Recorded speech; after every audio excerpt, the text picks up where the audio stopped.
She poisoned his drink.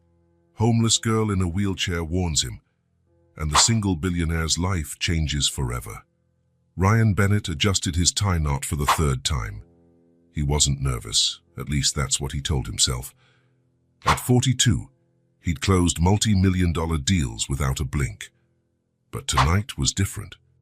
The ring in his jacket pocket felt heavier than any contract he'd ever signed. The Skyline Grill restaurant was perfect for the occasion. Soft lights, discreet music, a panoramic city view.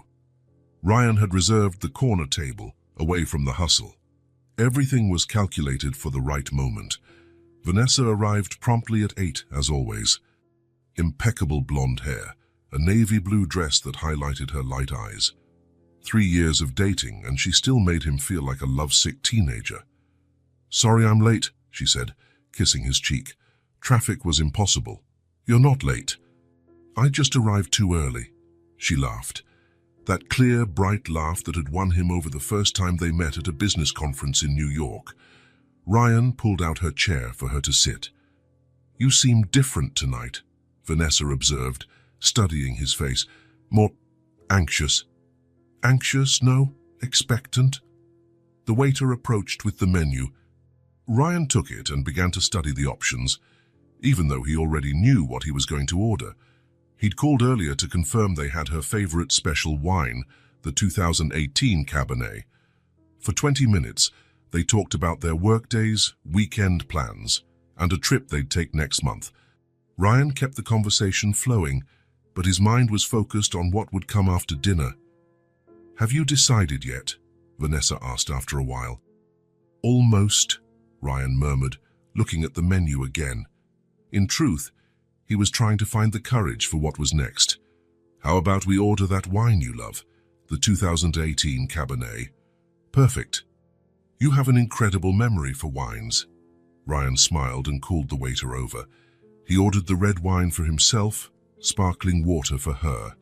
Vanessa chose the grilled salmon with asparagus, while he opted for the medium-rare steak with rustic potatoes.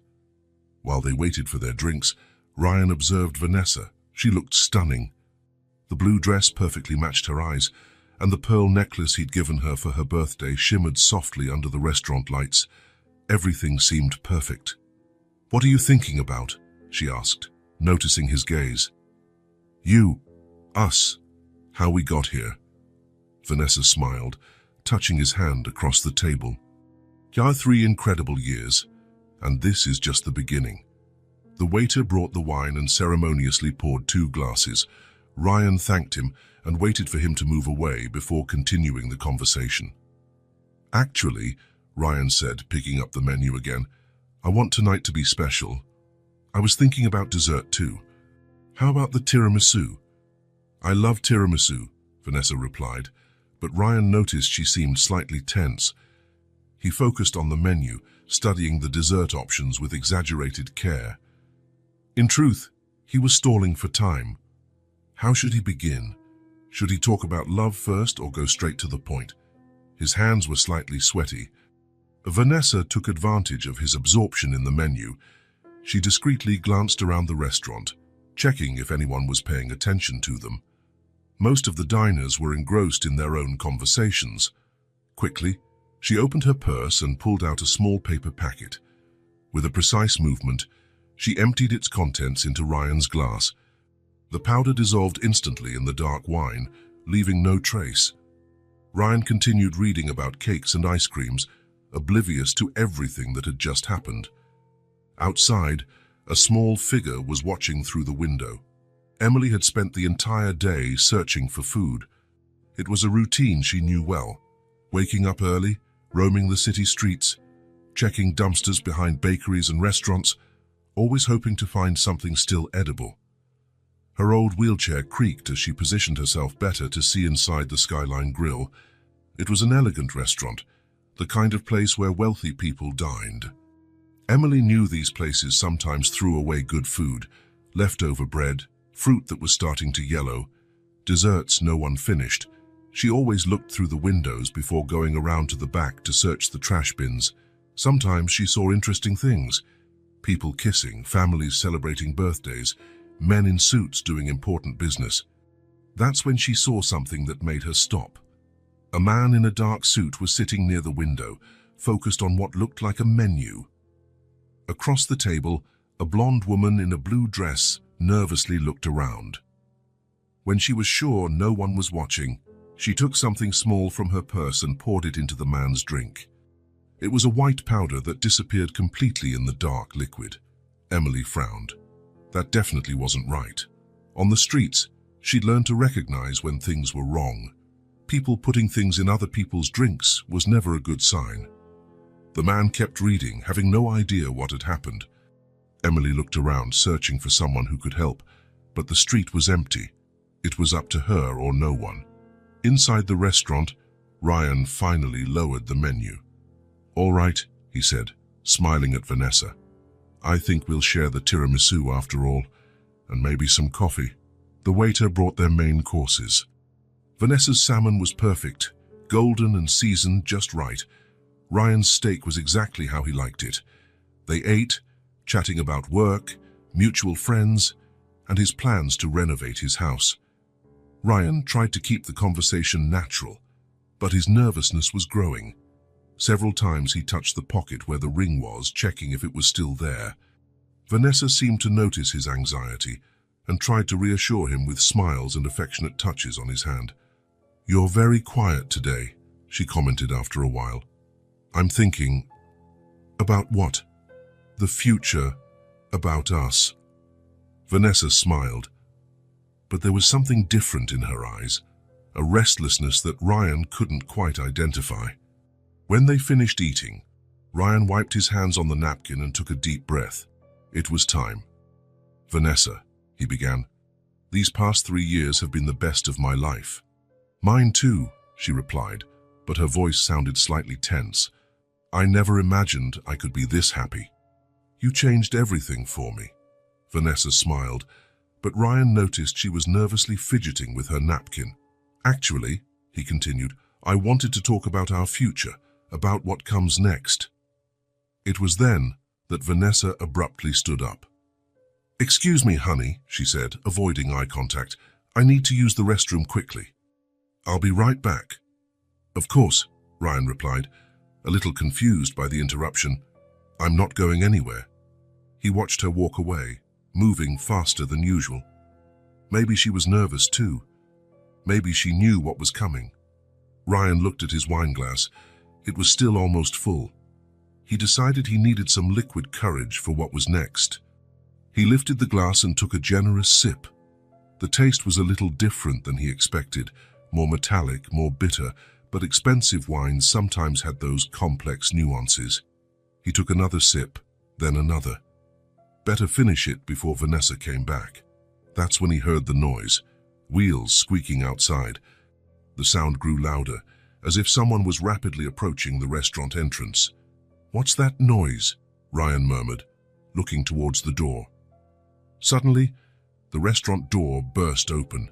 A small girl quickly wheeled herself in, moving in an old, noisy wheelchair.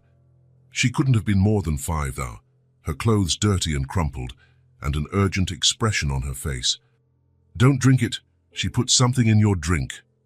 The child's voice echoed through the elegant restaurant like an alarm. All the diners turned to look, some with expressions of shock, others of irritation. Waiters stopped what they were doing. The maitre d' started moving quickly towards the girl. Ryan looked around, confused. Who was she? The girl was pointing directly at him. But what was she talking about? "It's all right, kiddo," he said, shrugging and forcing a reassuring smile. "Everything's fine here." "No, sir," the child insisted, her voice full of desperation. "I saw from outside. You were looking at the menu and she put something in your drink." Silence fell over the room. The other diners whispered among themselves, some taking photos with their phones. The maitre d' approached the girl, clearly embarrassed and wanting to resolve the situation quickly. Ryan automatically looked at the table. Vanessa's chair was empty. "Where's—" he began to ask, but the question died in his throat. Suddenly, as if someone had flipped a switch, everything changed.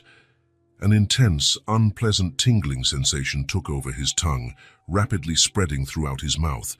Then came a wave of nausea that hit him like a punch to the stomach, completely taking his breath away. His heart raced. It wasn't nervousness, it was something much worse, something chemical and terrifying. "Apologies for the inconvenience," the maitre d' was saying, trying to calm the situation and maintain the restaurant's elegance.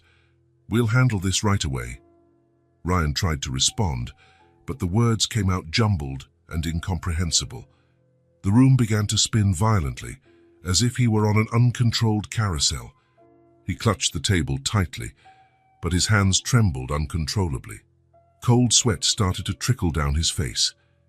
His breathing became shallow and difficult. "Sir, are you all right?" the waiter asked, noticing his extreme pallor and the obvious signs that something was terribly wrong. A sharp pain shot through his chest like a blade. Breathing became even harder, as if someone were squeezing his throat from inside. Ryan looked at his wine glass. It was almost empty. He had drunk almost all of it. The realization hit him like lightning. The girl was right. Someone had put something in his drink, and he had drunk it. "Call an ambulance," the girl shouted, her voice cutting through the confused murmuring of the other diners. "He's sick." The maitre d' no longer hesitated. The situation had gone from a simple inconvenience to a real medical emergency. He urgently signaled to an employee, "Call emergency services." "Now!" Ryan tried to stand up, tried to maintain control, but his legs simply wouldn't obey. He fell back into his chair, his entire body trembling. The world around him was becoming blurred and distorted. "Vanessa," he managed to mumble, looking desperately in the direction of the restroom. But deep down, he already knew. She wasn't in the restroom. The girl had said she saw a woman put something in his drink, and Vanessa had left the table with an excuse. The sound of sirens rapidly approached. Paramedics rushed into the restaurant, carrying medical equipment. The place that minutes before was a romantic and elegant setting now looked like a crime scene. "Sir, can you hear me?" one of the paramedics asked, kneeling beside Ryan. "What's your name?" "Ryan Bennett," he managed to whisper through numb lips. "What happened here?" "He drank something he shouldn't have," the girl said, before Ryan could try to answer. "The woman he was with put something in his drink when he wasn't looking. I saw everything from the window." The paramedics exchanged worried glances. This wasn't a common illness. "Possible poisoning," one of them said to his colleague, already preparing equipment. "Unstable vital signs. We're taking him now." They efficiently laid him on a stretcher, placed an oxygen mask over his face. Ryan tried to speak, to ask about Vanessa, about the girl, about what was happening to him, but the words simply wouldn't come out anymore. "The drink," he managed to mumble through the mask, using his last bit of strength. "Analyze. The drink." "We're already taking care of that," said a police officer who had arrived with the paramedics. "And we'll want to speak with the person who warned him." Ryan looked at the girl one last time before being wheeled out. She watched him with genuine concern, her small hands clutching the worn arms of her wheelchair, a child he had never seen before, who had risked everything to save him. "Thank you," he managed to whisper, hoping she understood. She nodded, serious and solemn as an adult. "It's going to be okay," she said. "The doctors will take care of you." As he was carried out of the restaurant, Ryan saw through his blurred vision 2 police officers talking intensely with the maitre d'.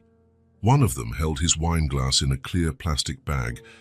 The other was taking notes on a pad, asking rapid questions of the staff.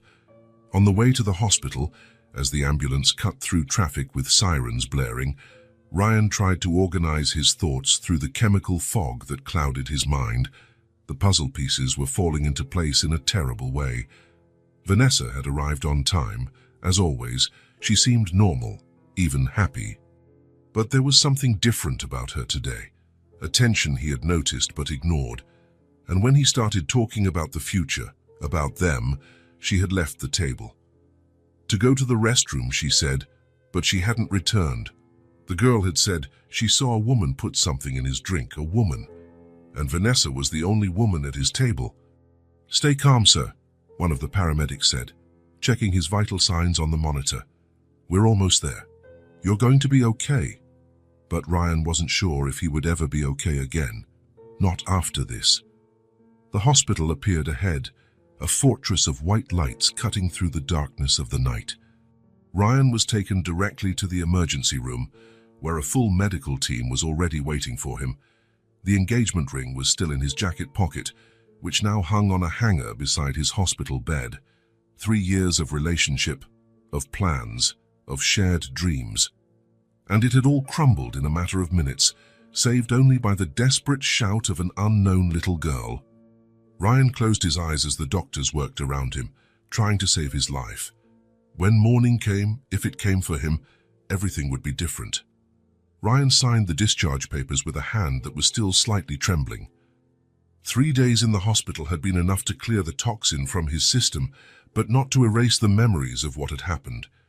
The doctor repeated the instructions a second time. Rest, medication as prescribed, and immediate return if he felt any strange symptoms. "You were very lucky, Mr. Bennett," Dr. Martinez said, flipping through the results of the latest tests. "This substance we found is rare, expensive, and extremely dangerous. It's not something you buy just anywhere." "Where could it have come from?" Ryan asked, though he already knew there wouldn't be a simple answer. The doctor shook his head gravely. "It's not something found in pharmacies. Someone had to specifically seek it out, and they knew exactly what they were doing." The words echoed in Ryan's mind all the way home. Vanessa hadn't acted on impulse or momentary anger. This was planned, calculated, executed with surgical precision. How long had she been thinking about it? Weeks? Months? His apartment was exactly as he had left it on that fateful night. The suit he planned to wear to propose to Vanessa was still hanging on the bedroom chair. The ring was in the nightstand drawer, inside the small blue velvet box he had chosen with such care. Ryan picked up the box and opened it. The diamond sparkled under the bedroom light, perfect and utterly useless. 3 months' salary invested in a future that never existed. He closed the box with a dry snap and put it back in the drawer. The police had been in his hospital room twice. Detective Miller was a middle-aged man, gray-haired with tired eyes that had seen too much. He asked direct questions about Vanessa, about their relationship, about possible motives for what had happened. "Did you two have any recent fights?" Miller asked during the first visit. "No, everything was normal." "At least I thought it was financial problems. Did she have access to your accounts?" "No, our finances were completely separate. She had a good job, earned well." "Mutual enemies? Anyone who might want to harm both of you?" Ryan had thought a lot about this during the empty hours in the hospital. "I can't imagine who." Miller noted everything methodically. "And the child who warned you, did you know her from somewhere?" "I'd never seen her before in my life." "Interesting. A 5-year-old girl, alone on the street, who decided to enter an expensive restaurant to warn a stranger. Not something we see every day." "What happened to her?" Ryan asked. "She was taken to a temporary shelter. We're trying to locate relatives, but so far nothing. Can I visit her? I'd like to thank her in person." Miller hesitated. "I can't give specific information about minors, but I'll see what I can do." 2 days later, Miller called with news that deeply disturbed Ryan. "I'm sorry, Mr. Bennett, but the girl ran away from the shelter on the first night. We're still looking for her." This information bothered him more than he expected. The girl who had saved his life was lost somewhere in the city, alone, unprotected, uncared for. Vanessa, on the other hand, had simply vanished off the face of the earth. Her apartment was completely empty when the police checked, bank accounts closed, cell phone out of service. It was as if she had never existed, as if their 3 years together had been an elaborate illusion. Professional was how Miller described the disappearance. Someone helped her disappear, or she planned this a long time ago. People like that don't just vanish. Ryan tried to work on his first day home. He opened his laptop, checked accumulated emails, replied to overdue company messages. but his mind always returned to that night, to the metallic taste of the wine, to the feeling of betrayal that was still raw in his chest, to the desperate voice of a child screaming for him not to drink. He closed his laptop before noon. He couldn't concentrate on spreadsheets and reports when his entire life had been turned upside down. On the second day, Ryan gave up the pretense of normalcy. He left home with no specific destination, but his feet automatically led him to the city center, to the street where the Skyline Grill was located. The restaurant was operating normally. People came and went. Romantic couples dined by candlelight. Families celebrated birthdays and special occasions. Life went on as if nothing extraordinary had happened there. Ryan stood across the street for almost an hour, watching through the window. He could clearly see the table where he had been with Vanessa. An elderly couple sat there now, sharing a bottle of wine and laughing softly at some intimate joke. They looked happy, trusting each other, secure in their love, like he had been just a few days before. Ryan walked the streets around the restaurant, trying to process what had happened. He observed every corner, every building, every detail he might have missed before. When he returned home late in the afternoon, he realized he felt slightly better. The movement had helped organize his thoughts somehow. He decided he would return the next day. The third day brought a different determination. Ryan returned to the city center with a clearer purpose. This time, he didn't just observe the restaurant from afar. He walked the adjacent streets, explored alleys and passages he hadn't noticed before. He was trying to understand where exactly the girl might have been when she saw Vanessa put something in his drink. The restaurant window faced the main street, but there were several angles from which someone could observe the interior without being noticed. Ryan tried different positions, imagining where a child in a wheelchair could position herself to have a clear view of his table. That's when he noticed the side alley that had gone unnoticed on his other visits. It was narrow, almost hidden between the Skyline Grill and an office building. From there, someone would have a perfect view of the tables near the window, especially if they were looking through the glass. Ryan entered the alley slowly, observing every detail with renewed attention. The ground was uneven stone, dirty with accumulated trash from weeks past. There were dumpsters from various establishments, some torn bags with food scraps scattered on the ground. The smell was a mixture of spoiled food, dampness, and urban neglect. It was exactly the kind of place where someone desperate would search for something to eat. The walls were old bricks, stained by years of rain and neglect. There were some broken bottles scattered about, old waterlogged newspapers stuck to the ground, debris no one cared to clean up. Ryan was about to leave the alley when he saw her. A small figure sat on the ground, leaning against the brick wall at the back of the alley. Her wheelchair was beside her, one of its wheels visibly bent and the seat worn. The girl held a brown teddy bear close to her chest, as if it were the most precious thing in the world. She looked up when she realized someone was approaching. For a moment, there was only mutual recognition and silence. Ryan felt his heart race. It was her, the girl who had saved his life. Then she smiled, a small but genuine smile that lit up her dirty, tired face. "Are you okay?" The question was simple but loaded with meaning. Real concern, genuine care coming from someone who had no reason to care about him. Ryan felt something clench in his chest. "I am," he replied, crouching down to be at her eye level. "Thanks to you." The girl lowered her eyes as if she didn't know how to handle gratitude. Her hair was dirtier than on the night of the restaurant, her clothes crumpled and stained with dirt. "I didn't do anything special." "You saved my life," she shrugged, hugging the teddy bear tighter. "I saw she was doing something wrong. I couldn't let you drink it." Ryan observed the child more closely. There was a fresh scratch on her face. Her hands were dirty with earth, and he could see she was thinner than she should be. How many days had it been since she had a decent meal? "What's your name?" he asked softly. "Emily." "Emily. That's a beautiful name. Nice to officially meet you. I'm Ryan." She nodded, as if she already knew. She probably had heard when he said his name to the paramedics that night, How long have you been on the streets, Emily? The question made her shrink a little further against the cold wall. For a while. Don't you have a home, family? Emily shook her head slowly, her eyes filling with a sadness that was too great for a 5-year-old to carry. I did, with Grandma. But she passed away. I'm so sorry. When did that happen? A few months ago, maybe 4. I don't know how to count months right yet. Ryan sat down on the ground beside her, not caring about the dirt or the unpleasant smell. Do you want to tell me what happened?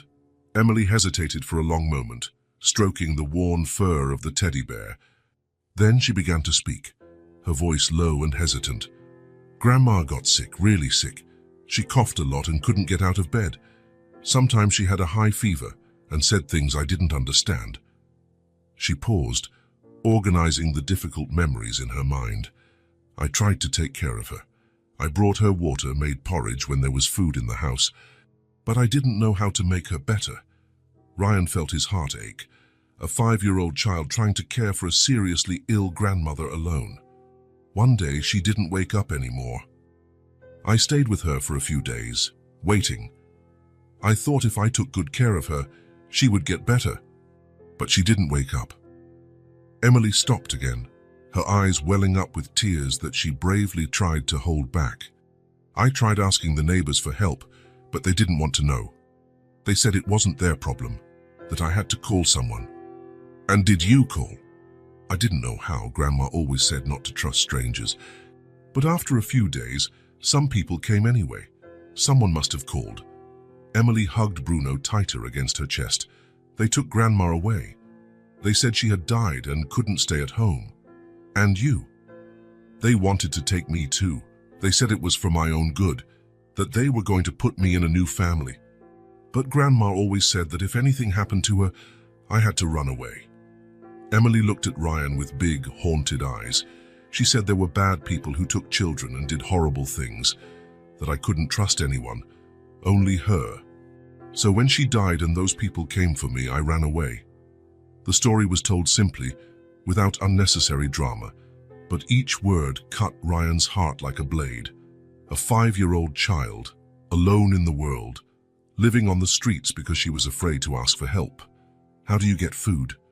I look in restaurant dumpsters. Sometimes people throw away good food. And there's a lady at the bakery on Elm Street who gives me stale bread when there's extra. And where do you sleep? Emily pointed in different directions. Depends on the day. Under the bridge when it's raining hard. In the park when it's warm and the security guards aren't around.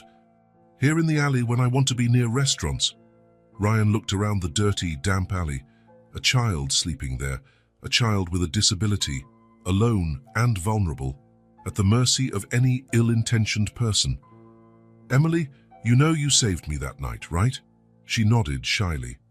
How you saw what was happening and decided to warn me, even knowing you could get into trouble. I don't like it when people do bad things, she said simply.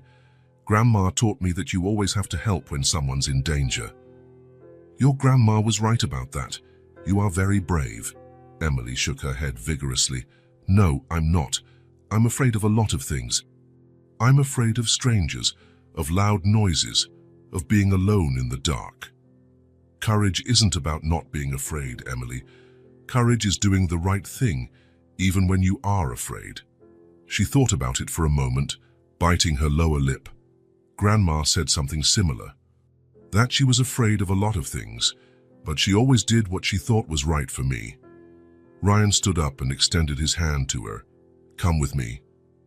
Emily hesitated, looking at his outstretched hand with a mixture of hope and distrust.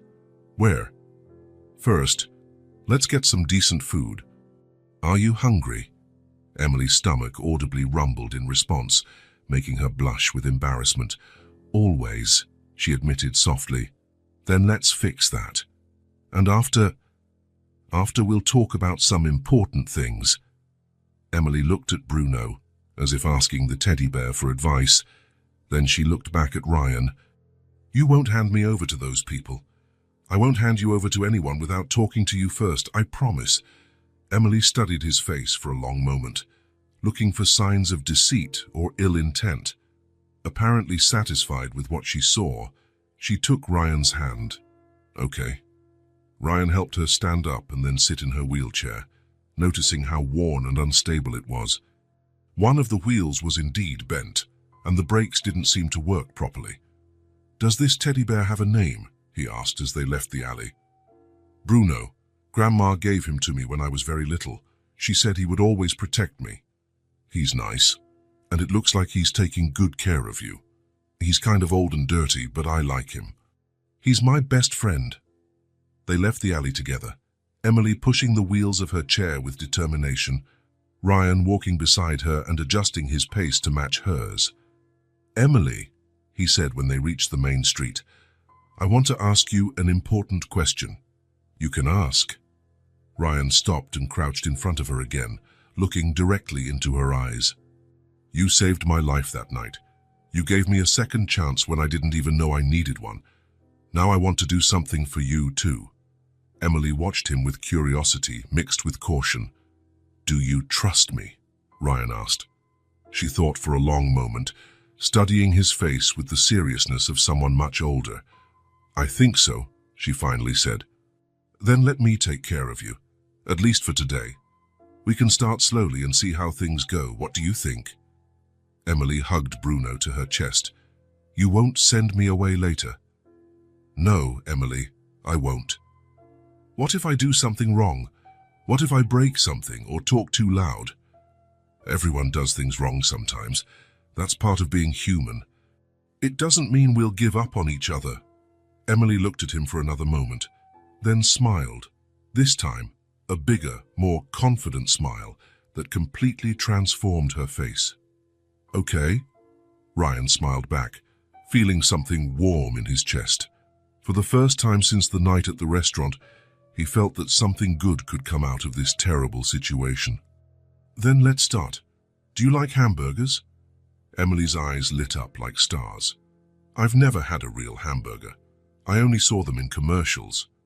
"Then today is definitely your lucky day." They walked down the street, Ryan beside Emily's chair, feeling that each step led them away from the painful past and towards something new, something that could become a family. Ryan had left home looking for answers about what had happened with Vanessa. Instead, he found something completely different. He found a brave girl who had chosen to do the right thing even when it was dangerous. He found a child who needed someone as much as he needed a purpose. He found, perhaps, a reason to start over. "You saved my life," he said, the words coming naturally from his heart. "Now let me take care of yours for a bit." Ryan pushed Emily's wheelchair through the downtown streets, looking for a suitable place for lunch. There were several restaurants in the area, but most seemed too formal for a child who had spent months living on the streets. He wanted something welcoming, simple, where she would feel at ease. "How about there?" he asked, pointing to a family diner with large windows and colorful decor. "Looks like a nice place." Emily looked in the indicated direction, hugging Bruno to her chest. "Can I really go in? I'm dirty." "Of course you can. And don't worry about that." The establishment had a relaxed atmosphere, with light wood tables and red upholstered chairs. Some families were quietly having lunch, children chatting animatedly with their parents. The smell of home-cooked food hung in the air. Ryan chose a table in the corner, away from the traffic. Emily looked around with wide eyes, as if she were in a completely new world. "I've never eaten in a place like this," she murmured. "What do you mean? With a real table? Nice napkins? Things like that?" Ryan felt his heart clench. "Where did you eat before with your grandma?" "In our kitchen at home, on a small table. But when food ran out, we ate wherever we could." The waitress approached with a warm smile. She was a middle-aged woman, with her hair in a bun and a floral apron. "Good afternoon. What can I get for you?" Ryan picked up the menu. "Emily, what would you like to eat?" Emily looked at the menu with a confused expression. There were many options, all with names and descriptions she didn't know. "I can't read very well yet," she confessed softly. "That's okay. Let me help." Ryan read some options aloud. "There's hamburger with fries, chicken sandwich, pasta with tomato sauce, Chicken nuggets? Emily's eyes lit up. Nuggets? I saw them on TV once. Perfect. Nuggets with fries and juice, okay, and a side salad too. I don't really like salad, Emily said hesitantly. Just a little bit. It's good for your health. When the food arrived, Emily watched the plate for a few seconds before she started eating. She picked up the first nugget carefully, as if it was something precious that might disappear at any moment. Ryan noticed that she chewed slowly, savoring each bite. From time to time, she would stop and look around, as if checking if the food was still there. Is it good? He asked. Very. Emily smiled, but continued eating with the same caution. It's different from anything I've ever eaten. Ryan noticed she didn't waste anything. She ate all the nuggets, all the fries, and even tried a few salad leaves without complaining. When she finished, she looked at the empty plate with an almost melancholic expression. It's gone, she said simply. Do you want anything else? Dessert, maybe? Emily shook her head quickly. No need, I've already eaten too much. Too much. You barely ate. Grandma always said you had to save room for the next meal. You never knew when you'd have food again. Ryan understood. Emily had developed survival habits. Even with abundant food in front of her, she still economized, still feared that it might run out later. Emily, now you don't need to worry about that. You'll have food whenever you want. She looked at him with a mixture of hope and disbelief. Promise. I promise. After lunch, Ryan took her to the nearest shopping mall. Emily had never been in a place like that. Her eyes scanned the illuminated storefronts, people walking back and forth, the sounds and smells mingling in an urban symphony. That's so big, she said, impressed. It is, but let's take it slow. We need to buy some things for you. The first stop was a children's clothing store. Ryan had never bought clothes for a child and felt completely lost among the colorful racks and confusing sizes. What size do you wear? He asked Emily. I don't know. Grandma always bought them. A saleswoman approached, noticing their hesitation. Can I help you? We need clothes for her, Ryan explained. Some basic pieces. The saleswoman looked at Emily professionally, quickly assessing her size. She should wear a 5 or 6T. Shall we try some things on? Emily was fascinated by the number of options. There were dresses of all colors, small jeans, blouses with cartoon characters she recognized from television. Can I choose? She asked shyly. Of course. Choose whatever you like best. Emily spent several minutes observing each item. Finally, she chose 3 simple but pretty outfits, jeans with colorful blouses, a light blue dress, and some undergarments. Ryan added cute pajamas with teddy bear prints, which made Emily smile as she thought of Bruno. In the shoe section, Emily tried on sneakers for the first time in her life. She had only worn old, worn-out shoes that had belonged to her grandmother. How do they feel? Ryan asked. Emily took a few experimental steps, still sitting in her chair. They're so soft. They feel like clouds on my feet. They chose 2 pairs, pink sneakers for everyday wear and a more durable pair for playing. The next stop was the backpack and accessories section. Emily chose a small, pink backpack with purple accents. Ryan added hygiene items, a child's toothbrush, strawberry-flavored toothpaste, mild shampoo, liquid soap. And now, Ryan said, let's choose something special. They went to the toy section. Emily had never seen so many toys together. There were dolls of all kinds, games, puzzles, colorful books. You can choose a doll, Ryan said. Emily slowly walked through the section, observing each option. Some dolls were very elaborate, with long hair and elegant dresses. Others were simpler but still beautiful. Finally, she stopped in front of a doll with brown hair and a simple dress, who held a small teddy bear. This one, she said decisively. Why this one? She has a teddy bear too. That way she'll understand, Bruno. Ryan smiled. Even when choosing something for herself, Emily thought of not leaving Bruno out. At the checkout, while Ryan paid for the purchases, Emily watched all the bags pile up. There were many: clothes, shoes, hygiene products, the new doll, more things than she had owned in her entire life. "Is it all mine?" she asked when they left the store. "All yours." Emily held the handles of some bags, even though Ryan carried most of them. She clutched the bags to herself as if they were priceless treasures. "I've never had so many things," she murmured. "They're yours. No one will take them from you." On the way to the apartment, Emily didn't let go of the bags. Even when Ryan offered to carry everything, she insisted on holding at least a few. "They're mine," she explained. "You always want to carry them." Ryan understood. For Emily, those bags represented more than just clothes and toys. They represented security, belonging, the promise that she had a place in the world.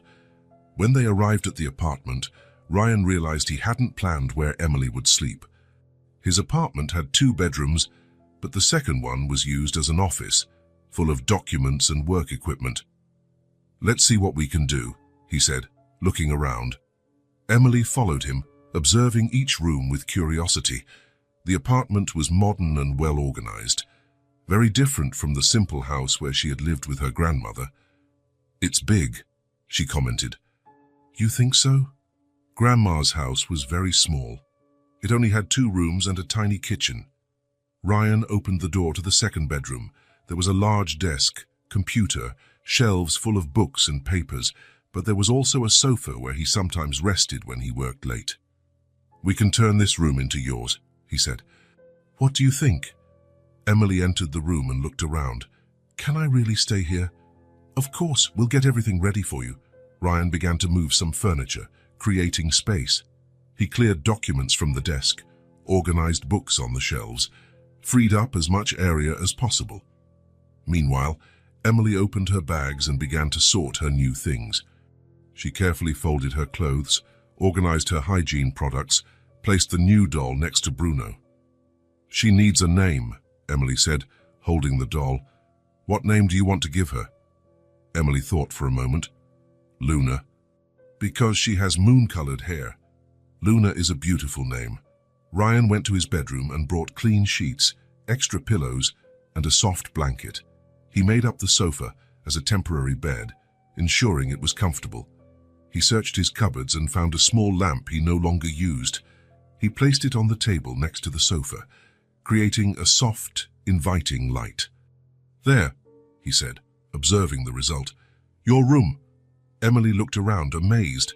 There was a space just for her, with her things organized, a soft bed, her own light. It was simple, but it was hers. "It's perfect," she said, her voice full of emotion. Night fell as they organized the room.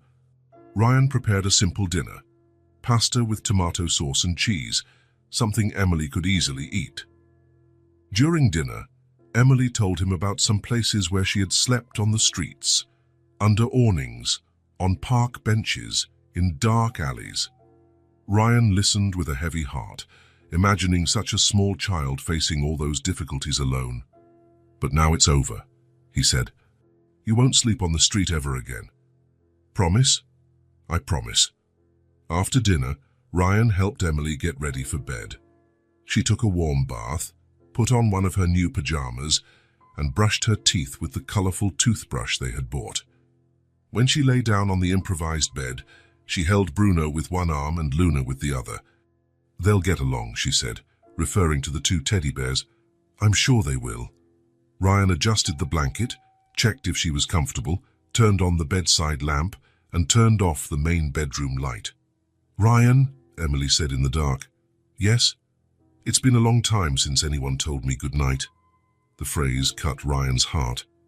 A 5-year-old child who had gone months without anyone to wish her good night, without anyone to worry if she was safe and warm.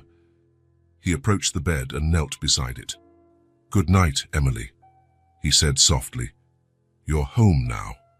Emily smiled in the dark, clutching Bruno and Luna to her. "Good night, Ryan." "Thank you for everything." Ryan left the room, leaving the door ajar, in case she needed anything during the night. In the hallway, he paused for a moment to process what had happened. In just a few hours, his life had completely changed. He had left home that morning looking for answers about Vanessa. Instead, He found Emily, a brave girl who needed a home as much as he needed a purpose. He looked at the ajar door of the room where Emily slept. For the first time in days, he felt he was doing something right, something that truly mattered. For the first time since the night at the restaurant, Ryan went to sleep with a peaceful heart. Ryan woke up earlier than usual, around 6 in the morning. The apartment was silent, but there was something different in the air. A new presence, a responsibility he hadn't had since living alone.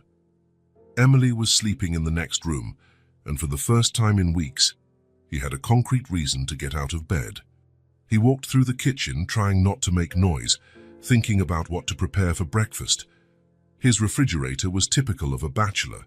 Some leftovers, eggs, milk, fruits. He'd bought more out of obligation than a real desire to eat. But now he had Emily to feed. He decided to make pancakes. He'd seen the recipe online a few times. It seemed simple enough. He mixed flour, eggs, milk, and a pinch of sugar, trying to remember the correct proportions. The batter turned out a little thick, but it would do. While the first pancake browned on the griddle, Ryan cut fresh fruit, strawberries, bananas, some grapes. He squeezed oranges to make fresh juice. He wanted Emily's first morning in his home to be special. "It's good morning," the soft voice came from the kitchen doorway. Emily was standing there, still in her pajamas, clutching Bruno to her chest. Her hair was messy from sleep, but she looked rested. "Good morning, Emily. Did you sleep well?" "Very well. The bed is soft." She observed the kitchen, the smell of pancakes in the air. "Are you cooking?" "Trying to." "I hope you like pancakes." Emily approached the table, where Ryan had placed the plates and glasses. "I've never had a real pancake, only saw them on TV." "Then today is a day to try new things." Ryan served the still warm pancakes, drizzled honey over them, and placed the fruit on the side. The orange juice was fresh, and he had prepared milk in case she wanted it. Emily climbed onto the chair and watched the plate with admiration. "It looks like movie food. You can eat? It's warm." She cut a small piece of pancake and tasted it. Her eyes immediately lit up. "It's sweet and soft. Did you like it?" "Very much." Emily ate with more enthusiasm than the day before, but still carefully.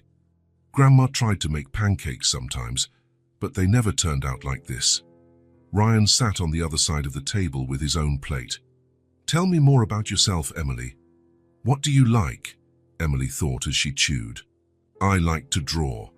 Grandma always saved paper for me. Sometimes I drew on the wall when I didn't have paper." "What kind of things do you draw?" "Houses. I always draw houses, big houses, with gardens, with many windows." She paused, as if remembering something sad. "Grandma used to say we'd live in a house like that someday." Ryan felt his heart clench. "And what else do you like?" "Rain. I like when it rains because the sound is pretty, and the street smells nice." "And what don't you like?" Emily made a face. "Plain milk. It's too white and tastes like nothing, and loud noises like trucks and people yelling." Ryan offered milk to go with the pancakes, but Emily shook her head quickly. "Just the juice, please." "No problem." They ate in comfortable silence. Emily tried all the fruits, commenting on each one. The strawberries were sweet. The grapes were too small. The bananas were perfect to mix with the pancake. "Ryan," she said after a while, "can I ask you something?" "Of course." "Why are you doing this?" "Taking care of me." The question caught Ryan off guard. He stopped eating and looked at Emily, trying to find the right words. "Because you saved me, and because I think everyone deserves to have someone who cares. But you didn't even know me. Sometimes the best things happen with people we don't know." Emily nodded, as if she understood the logic perfectly. After breakfast, while Emily played in the living room with Luna and Bruno, Ryan took the opportunity to observe her more closely. That's when he noticed the condition of her wheelchair. The wheels were unevenly worn, one of them clearly bent. The seat was torn in some places, and the brakes didn't work properly. The frame made noise with every movement, as if it was about to break. Ryan approached discreetly. "Emily, how long have you had this chair?" "Grandma got it when I was very little. About 3 years, I think." "Does it bother you?" Emily shrugged. "Sometimes a wheel gets stuck and I have to shake it loose. But it's fine." Ryan decided at that moment that Emily needed a new chair. He didn't say anything to her, but he was already mentally planning a visit to a medical supply store. "Emily, I need to go out for a bit this morning. Will you be okay here? There are cartoons on TV and I'll leave some paper for you to draw. Will you come back?" The question came with a hint of insecurity. "Of course I will. I'm just going to take care of some things and I'll be right back. Can I come with you?" Ryan hesitated. He wanted the new chair to be a surprise. "Tice, not today, but I promise next time you can come with me." Emily agreed, but Ryan noticed that she watched him from the window until he disappeared from sight. The medical supply store was on the other side of town. Ryan explained the situation to the salesperson, a 5-year-old girl who needed a quality pediatric wheelchair. "We have a few models," the salesperson said, showing different options. "This one here is highly recommended for children. It has adjustable height, non-slip wheels, secure brakes." Ryan tested the chair, checking every detail. It was modern, comfortable, and seemed much safer than the old one. "I'll take this one." "Do you need any accessories?" "Special cushion, back support. Everything necessary to make her comfortable." When Ryan returned home 2 hours later, Emily was in the living room drawing on sheets of paper he had left. She had created several drawings: houses with flowering gardens, trees with branches that looked like hugs, and a small figure in a chair next to a larger figure. "What did you draw?" he asked. "Us," Emily said simply. "You and me." Ryan smiled, touched by the simplicity of the gesture. "It's beautiful." It was then that he brought the new chair from the garage. Emily had her back to him, concentrated on a new drawing, when she heard the sound of the wheels. She turned and froze. The chair was light blue, with white wheels and silver accents. It looked new, modern, completely different from the old, worn chair she was used to. Is it for me?" she asked, her voice almost a whisper. "It's yours." Emily dropped her pencil and stared at the chair for a long moment. Then she looked at Ryan, then at the chair again. Why?" "Because your old one was broken, and because you deserve good things." Emily slowly moved from her old chair to the new one. She tested the brakes, spun the wheels, adjusted the position. Everything worked perfectly. Then, without saying a word, she opened her arms and hugged Ryan with a strength he didn't expect from such a small child. It was a long, silent hug, filled with gratitude that words couldn't express. "Thank you," she whispered against his shoulder. "You're welcome, Emily." They stayed like that for several minutes, Emily clutching Ryan's neck, him feeling the weight of responsibility and the affection that was growing between them. In the days that followed, Emily and Ryan established a natural and comfortable routine. Emily woke up early. Ryan prepared breakfast. They talked about dreams she had had, about plans for the day, about small things that gained importance when shared. During the day, while Ryan worked from home, Emily drew. She had discovered that she could attach her drawings to the refrigerator with magnets, and soon the entire kitchen was decorated with her creations. Colorful houses, giant trees, smiling people, fantastic animals. "Can I draw on the wall?" she asked one day. "On the wall? Just a little. I promise it'll be pretty." Ryan looked at the white, lifeless walls of the apartment. "How about we start with one wall in your room?" Emily's eyes lit up. "Can I really?" "You can." She started with small flowers around the bed. Then she added butterflies, clouds, a smiling sun in the upper corner. In a few days, the room had transformed into an enchanted garden. At night, Ryan read stories to Emily. He had bought several children's books, from classic fairy tales to modern stories about friendship and adventure. Emily snuggled into bed with Bruno and Luna, listening carefully to every word. Sometimes she asked questions about the characters. Other times she just listened in silence, her eyes sparkling with imagination. "Orion," she said one night, "can you make up a story? Make one up. A story about us. About a man who finds a little girl." Ryan thought for a moment. Once upon a time, there was a man who lived alone in a big, silent house. He had everything he needed, but he felt like something was missing. What was missing? He didn't know. Until one day he met a very brave little girl who saw things adults couldn't see. And then what? Then they discovered that what was missing in each of their lives was the other's company. Emily smiled. "I like that story." "Me too." Weeks passed quickly. Emily adapted to life in the apartment as if she had always lived there.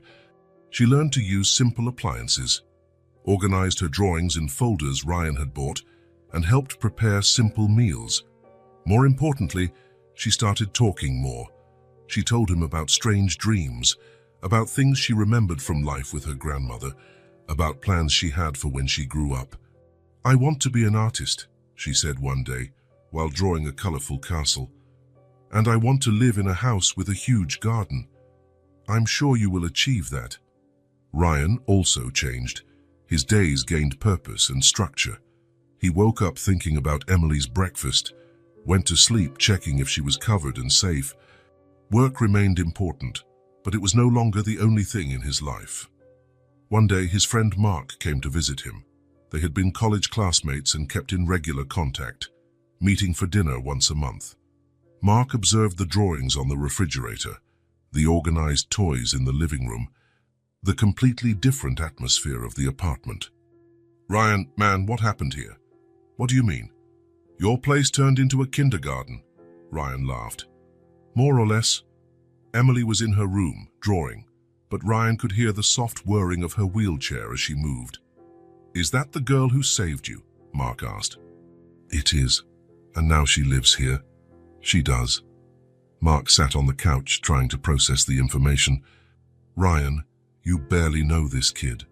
You don't know anything about her family, about the legal situation. I know she had nowhere to go, and I know she needed someone. But what about you? Your life, your plans?" Ryan looked towards Emily's room, where he could hear her quietly talking to Luna and Bruno. "Mark," he said after a moment, "I spent years thinking I knew what I wanted in life. Work, money, relationships, marriage. I had it all planned. And now I understand I was living an empty life." "Emily showed me what truly matters." Mark frowned. "How so?" Ryan stood up and walked to the window. "I thought I was saving a child, but it's me who's being saved." "Saved from what?" "From a meaningless life, from waking up every day without a real reason to get out of bed. Emily gave me something I didn't even know I needed." "What?" "A purpose. Someone who needs me not out of self-interest, but out of genuine love. Someone who sees me for who I really am and still wants to be around." Mark was silent for a moment. "What if social services find out? What if some relative shows up?" "We'll deal with it when it happens. For now, she's safe, fed, happy. That's what matters." "And Vanessa? And everything that happened?"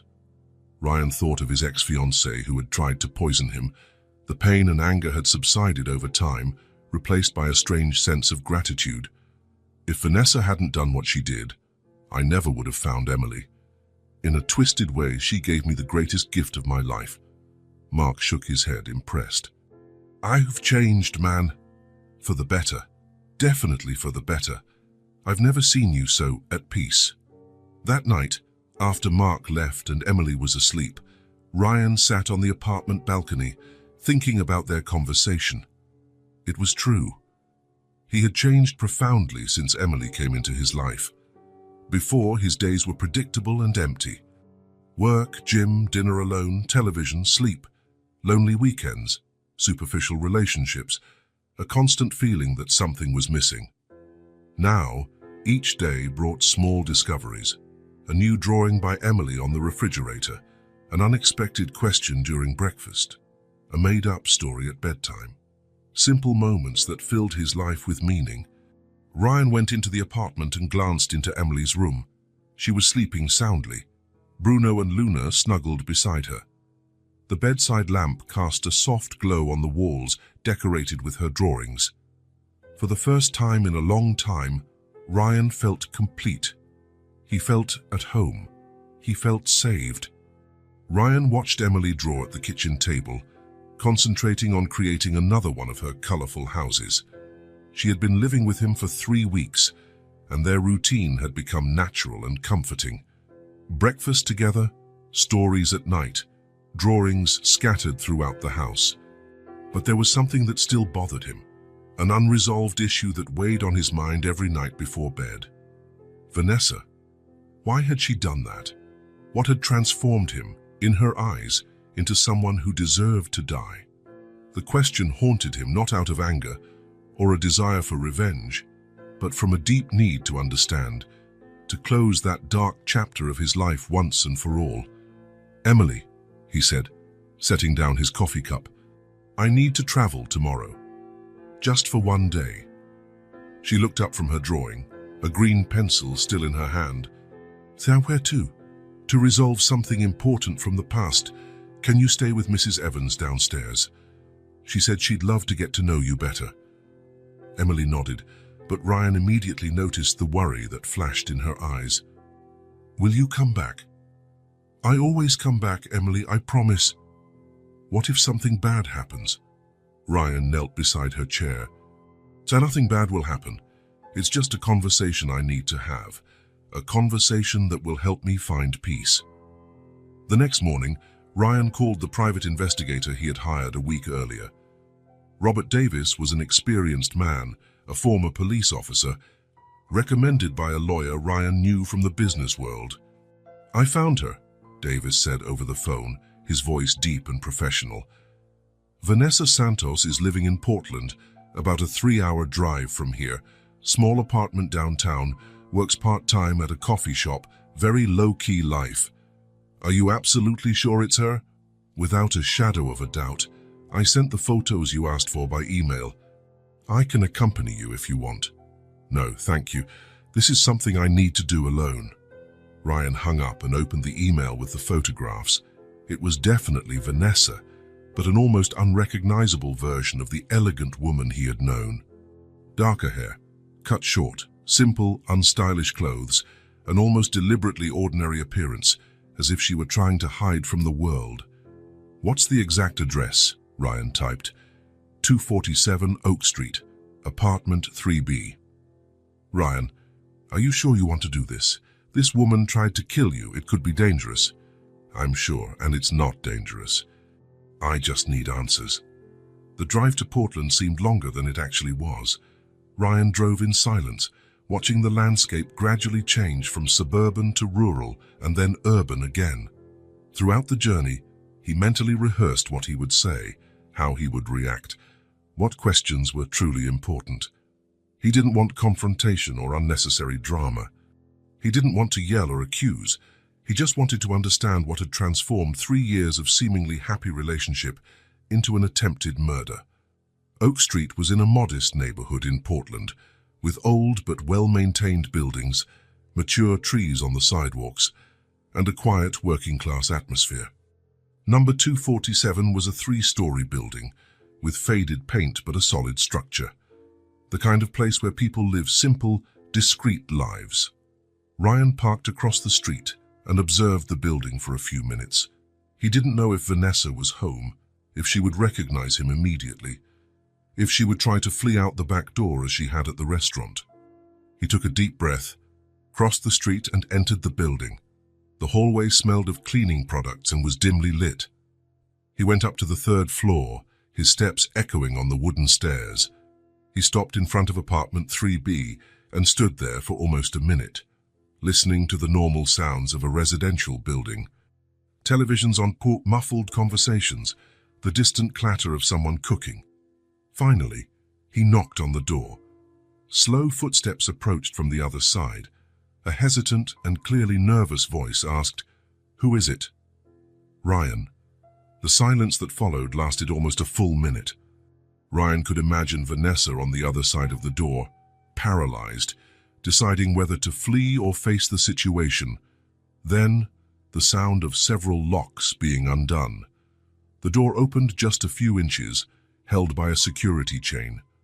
Vanessa appeared in the crack, and her eyes widened when she saw him. Even expecting this moment, she seemed genuinely shocked. "How did you find me?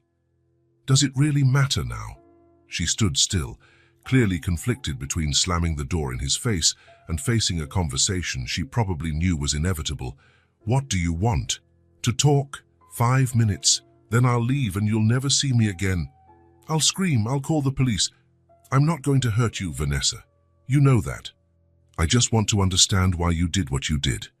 She watched him through the crack for a long moment, studying his expression, looking for signs of anger or violence. Apparently satisfied with what she saw, she closed the door, removed the chain, and opened it completely. The apartment was small and Spartan. Basic, cheap furniture, undecorated walls, a sense of temporariness, as if she were ready to pack up and disappear again at any moment. Vanessa was visibly different from the woman he had known. Thinner, dull hair, simple and clearly worn clothes, but her eyes were the same. Still beautiful, still expressive, but now filled with something Ryan couldn't quite identify. Guilt, fear, regret. "Sit," she said, pointing to an old wooden chair. Ryan sat down, watching her settle onto the small sofa across the room. They remained in silence for a few seconds, both clearly uncomfortable, but knowing the conversation was necessary. "How are you?" she finally asked, her voice almost a whisper. "Alive." "No thanks to you." Vanessa lowered her eyes, her hands clasped in her lap. "I know." "Why, Vanessa? 3 years together. 3 years that felt real, happy. I was going to propose to you that night. Why did you try to kill me?" She took a long time to answer, as if she was organizing thoughts and memories she had carried for months, maybe years. "Do you remember Martin Harris?" she asked, finally looking up. Ryan frowned. The name was vaguely familiar, like something he had heard a long time ago. "Martin Harris, the financial manager I fired about 4 years ago." "My father." The revelation hit Ryan like a punch to the gut. He felt the blood drain from his face. He had no idea of the family connection. "Your father, Vanessa. Why did you never tell me?" "Martin Harris was my father. You fired him without notice, without adequate explanation, after 15 years of loyal service to your company." Ryan tried to remember the specific details of the case. Martin Harris had been caught diverting funds from client accounts. They weren't huge amounts, but it was a serious crime that, by company policy, required immediate dismissal and possible criminal prosecution. "Vanessa, your father was stealing from the company. There was no choice." "Stealing?" she laughed, but it was a bitter, joyless laugh. "He was borrowing. He was going to return every penny as soon as he could sort things out. Borrowing, Vanessa. He forged documents, created phantom accounts, moved money without authorization. My mother was dying of cancer." Her voice rose for the first time. The company's health plan didn't cover the experimental treatment she needed. He was desperate, trying to save the life of the woman he had loved for 25 years. Ryan felt the weight of the revelation like a stone in his chest. "I didn't know about your mother.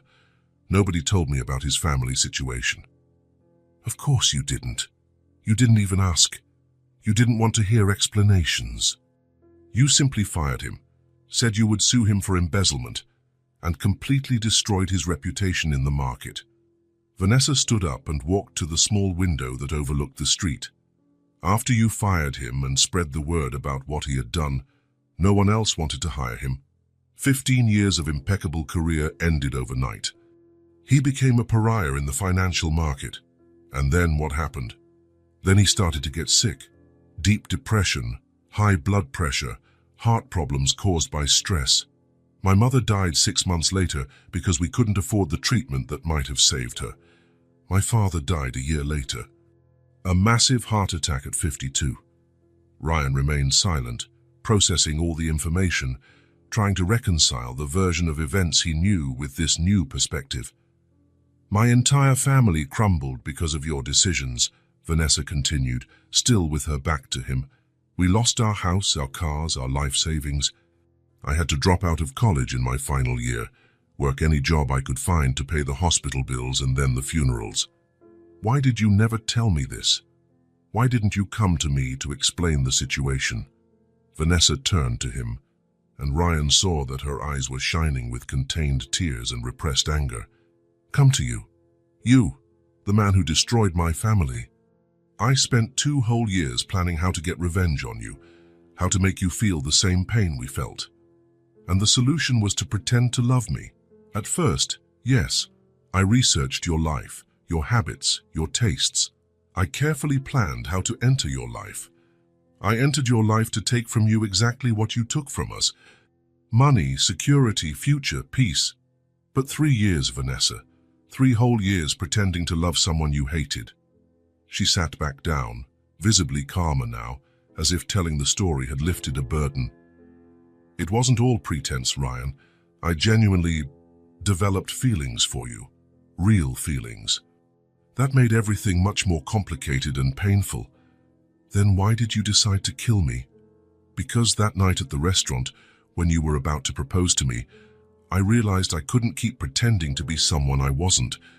And I also realized I could never truly forgive you for what you did to my family."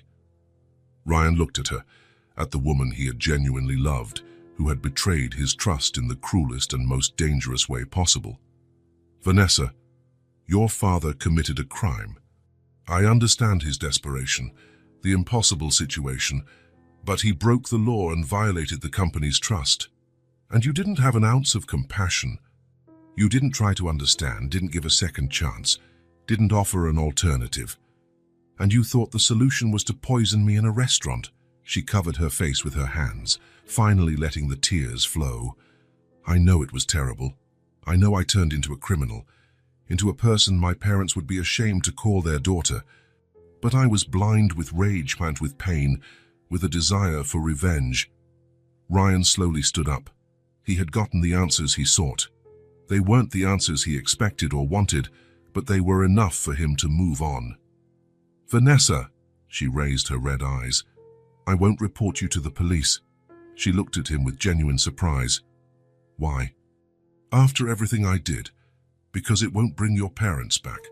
Because my life has moved on in a way I never imagined. And because—" Ryan hesitated, organizing his thoughts. "Because if you hadn't done what you did that night, I never would have found Emily." "Emily? The girl who saved me at the restaurant. She changed my life in a way you never could, even when you were genuinely trying to love me." Ryan walked towards the door. "But I sincerely hope I never see you in my life again." "Ryan, wait." He stopped at the door but didn't turn around. "I'm so sorry. For everything. I know it doesn't change anything, but I really am sorry. I'm also sorry about your family, Vanessa. I'm sorry things ended this way." Ryan left the apartment and closed the door behind him. He walked down the stairs slowly, processing the entire conversation, trying to organize his feelings. In the car, he sat for a few minutes before starting the engine. The anger he expected to feel wasn't there. Neither was the feeling of victory or justice. Instead, there was a profound sense of relief, as if a weight he had carried for months had finally been lifted from his shoulders. He wasn't leaving Portland because he had won a confrontation or gotten revenge. He was leaving free from a haunting past, free to fully live the future he was building with Emily. During the drive back, Ryan thought of the girl who was probably at that moment drawing at the kitchen table or talking to Luna and Bruno. He thought of the simple, genuine, and loving life they had built together in just a few weeks. Vanessa had tried to destroy his life, but inadvertently had given him the greatest blessing he could imagine. Ryan drove home, to Emily, to the future. Not because he had one, but because he had closed a chapter that weighed him down. Ryan arrived home late in the afternoon, mentally exhausted from the trip and the confrontation with Vanessa. The conversation had brought the answers he sought, but it had also lifted a weight he hadn't even known he was carrying. Now, climbing the building stairs, he felt truly free for the first time in months. He opened the apartment door and was greeted by the familiar sound of Emily talking softly. She was in the living room, sitting on the floor next to the coffee table, with Luna and Bruno arranged in front of her as if it were a small lesson. And then the princess found the lost castle, she told the dolls, but she discovered the castle was sad because no one lived in it. Ryan paused at the living room entrance, observing the scene. Emily was completely absorbed in her story, moving the dolls carefully, creating different voices for each character. The golden light of late afternoon streamed through the window, illuminating her hair and creating an almost magical atmosphere. For the first time since he had found her in that alley, Ryan truly stopped to absorb the moment. Here was a child who had spent months living on the streets, alone and afraid, and now she was safe, fed, loved. Playing quietly in a house that had become her home. A strange and profound feeling came over Ryan. It was different from anything he had felt before. It wasn't exactly happiness, nor relief, nor gratitude. It was something deeper, more complete. It was peace. "Ryan!" Emily saw him standing at the entrance and her eyes lit up. "You're back. How was your trip?" "It was good. I resolved what I needed to resolve." Emily put the dolls down and quickly wheeled herself over to him. "Did anything bad happen?" "No, nothing bad. In fact, it was good. It helped me understand some important things." They had dinner together, Emily recounting her day with Mrs. Evans. After dinner, Ryan helped Emily get ready for bed. But this time, instead of going straight to his own room, Ryan sat on the edge of Emily's bed. "Can I talk to you about something important?" he asked. Emily snuggled deeper into the pillows. Bruno and Luna nestled beside her. "Of course, is it serious?" "It's something very important. Perhaps the most important thing I've ever talked about with anyone."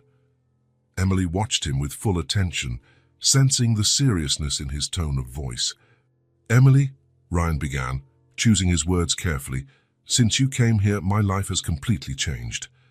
Not just because I have someone to care for, but because you made me feel things I had never felt before." "What kind of things?" "Real love. Purpose. The feeling that I'm doing something that truly matters." Ryan paused, organizing his thoughts. "I always wanted to start a family, Emily. I always wanted to have children, but it never worked out. It never happened the right way." Emily listened in silence, her eyes wide and attentive. "And then you came into my life in the most unexpected way possible. A brave little girl who saved me when I didn't even know I needed saving." "You saved me too," Emily said softly. "I know.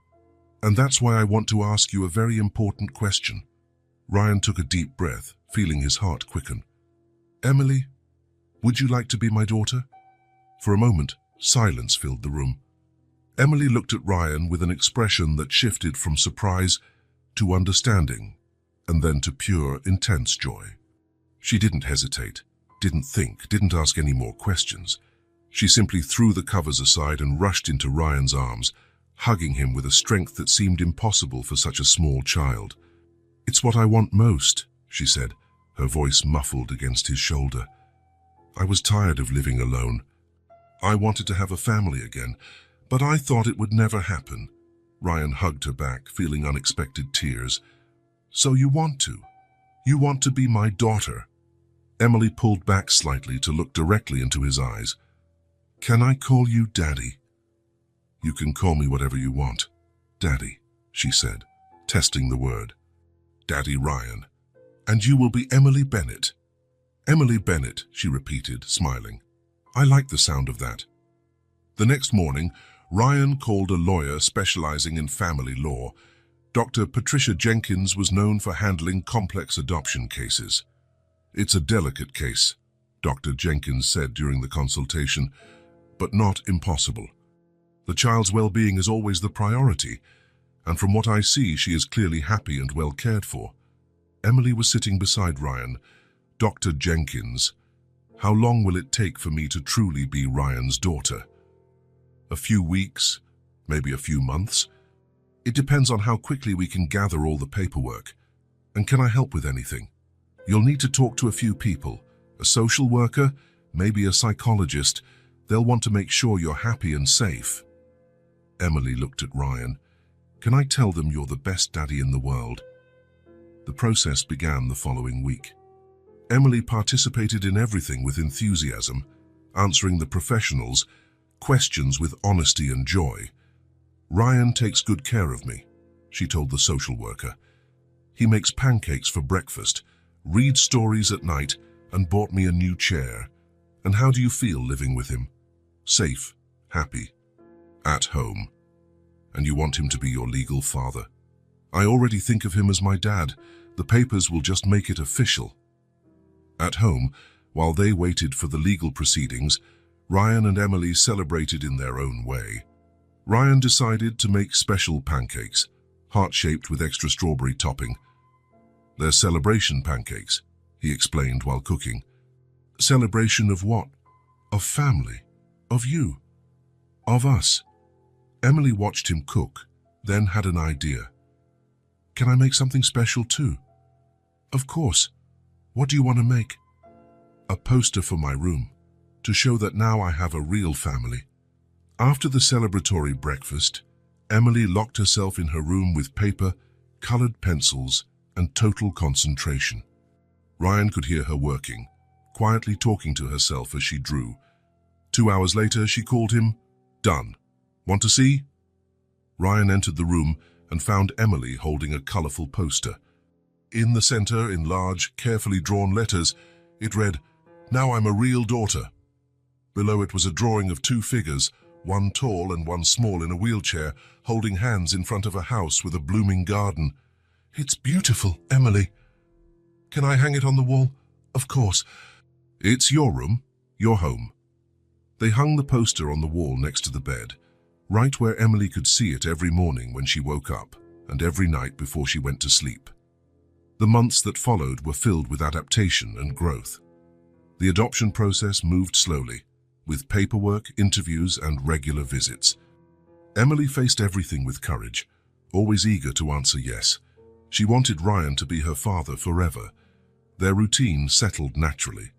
Ryan adjusted his work to be more present, and Emily developed rapidly, gaining weight, learning new words, and creating increasingly elaborate drawings.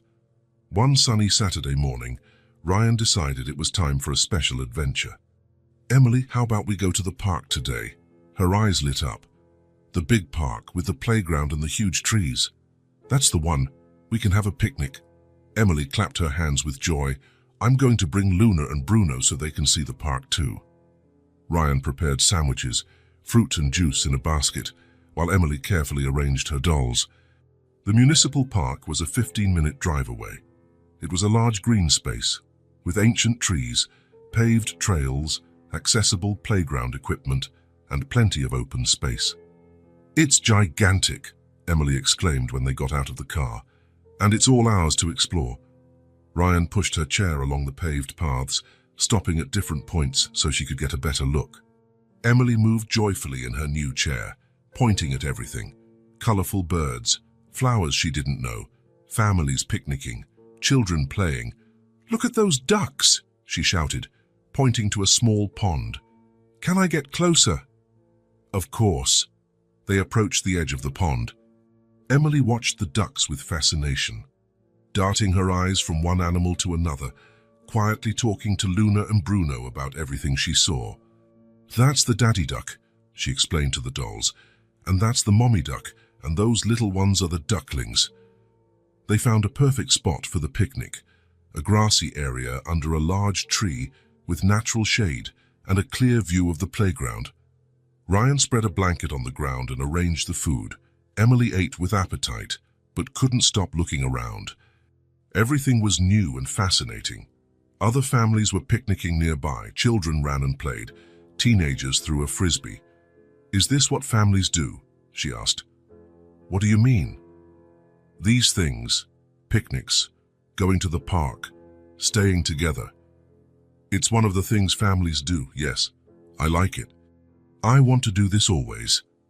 After the picnic, Ryan took her to the playground. The equipment was adapted for children with different needs, including some options Emily could use even in her wheelchair. She had fun on a special seesaw, on an adapted swing, and especially watching other children play. Ryan stayed close but gave her space to explore. At one point, Ryan walked a few feet away to throw the picnic trash into a bin. His back was turned, organizing the basket, when he heard a voice that made his heart stop. "Daddy, wait for me." Ryan froze. Slowly, he turned around. Emily was a few feet away, moving quickly in her wheelchair towards him. Her eyes shone with joy, a huge smile on her face. She had called him Daddy. Naturally, without thinking, as if it were the most natural thing in the world, Ryan felt something stir in his chest. The smile that started restrained quickly turned into visible emotion. Tears he hadn't expected blurred his vision. He opened his arms. Emily reached him with the speed her chair allowed and threw herself into his arms. Ryan hugged her tightly, feeling that something fundamental had been completed at that moment. "You called me Daddy," he said, his voice choked. "That's what you are," Emily replied simply. "My daddy." They stood there, embracing in the middle of the park, two people who had met under the most improbable circumstances and who now formed something new and perfect. Family. Not a family created by blood or marriage or social convention. A family created by choice, by love, by a mutual need for belonging. A family forged at the moment a brave little girl shouted to a stranger not to drink, and solidified the moment that same man realized that saving that child was in fact saving himself. Ryan looked at Emily, still in his arms, and saw not just the girl who had saved his life, but his daughter, his family, his future.